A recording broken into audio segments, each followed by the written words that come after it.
こんにちは、ハルトです。ナインナーツリーのポッドキャストへようこそ。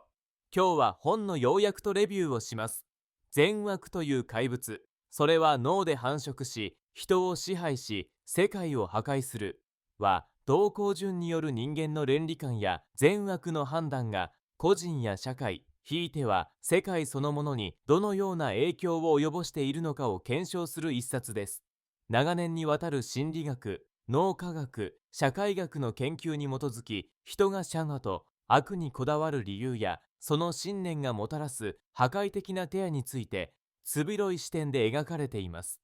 本書は単なる道徳や論理の話ではなく、人間の本質に根ざした思考の癖や、文化、宗教、社会構造にまで及ぶ善悪感の連鎖について掘り下げています。そのため、善悪の基準が絶対的でなく、直に人に大きな苦しみや欺いをもたらす怪物として再定義しています。本書を通じて、私たちが普段無意識にうなっている善悪のラベリングがどのように生まれ、どのように私たち自身や社会に影響を与えているのか、新たな視点から理解できるでしょう。現代社会において、ますます複雑化する人間関係や分断された持論、宗教対立、ネット社会ならではの臨地的現象についても考察するこの書籍は、自己認識や社会理解を深める手がかりを与えてくれます。この本の重要なポイントをお伝えします。まず最初に、善悪感の起源と脳の動き。本書では、人間が抱える山や悪の観念がどこから発生するのかについて、特に脳のメカニズムからアプローチしています。人間の脳は自分や所属集団を守るため、本能的に物手を善悪で振り分けようとする性質があります。この仕組みは進化の過程で身についたもので、社会的拒否力や秩序の維持には役立つ一方、極端に作用すると排他主義や国際な対立へと発展してしまうこともあります。つまり、善悪の基準や振る舞いは固定的なものではなく、脳の情報整理や法未反行の一部であり、初期にそれが暴走することで大きな問題を引き起こすのです。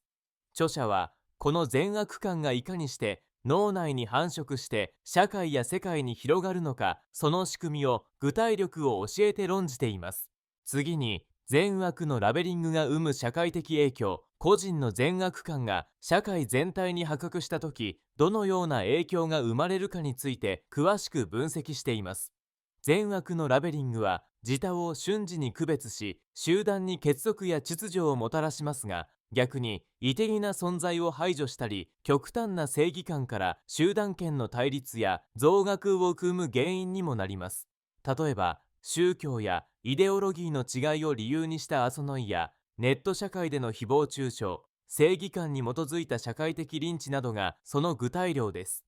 著者は、これらの現象が単なる悪役から生まれるのではなく、善悪感が強く働いた結果起きていることを科学的、社会的な視点から解説し、人間社会の複雑さを突き血盛りにしています。さらに、個人のアイデンティティと善悪感の関係。善悪感は個人のアイデンティティ形成とも深く関わっています。本書では、幼少期の親や教師から受ける価値観の触り込みや、成長過程での集団への同調圧力が善悪の枠組みを強化したり、時に内面の葛藤を生んだりする仕組みに注目しています。自分の正しさを過剰に主張することで生じる対立や孤立感、あるいは自発的な感情、罪悪感の形成についても詳細に論じられています。これは現代に多い SNS 上の論争やいじめ、自己否定感の根源を探る上でも非常に重要なテーマです。学術力を通して善悪感と自己認知、アイデンティティのリンクを明らかにし、多様な価値観の中でどのようにバランスを取るかを考察します。そして、宗教・文化と善悪感の多様性、善悪の基準は時代や地域によって大きく異なります。本書では、宗教や文化に根ざした価値観の違いから生まれた善悪感の多様性を数多くのエピソードを教えて取り上げています。例えば、命の価値に対する宗教ごとの違いや、同じ行動でも文化ごとに評価が逆転する現象などが紹介されています。これらの違いが異文化理解を困難にしたり、国際的な対立の根源となる要因であること、逆に多様性を認め合うことで共存への道が開けることも多角的に論じています。日本独自の価値観も西洋との比較を教えながら、その形成過程や現代社会への影響を掘り下げます。最後に、善悪を乗り越える思考法と未来への体験。本書で最も強調されているのは、人間が善悪という二元的なものの見方からいかに解放されるべきかというテーマです。善悪観には明確な答えがなく、初期に個人や社会を不幸にする怪物として機能してしまうことがあります。著者はその対応側として自己の善悪観を問い直し、多様な価値観を収容する柔軟な思考法、批判的思考力の育成、対話を重視するコミュニケーション技術の重要性を提案しています。また、教育や家庭、職場レベルでの事件的なヒントも示され、未来社会における公正のためのビジョンが提示されています。結論として、善悪という怪物なちは単なる論理や道徳に関する議論を超え、人間社会の根底に流れる善悪感がもたらす光と叶え、その本質を深く探る一冊です。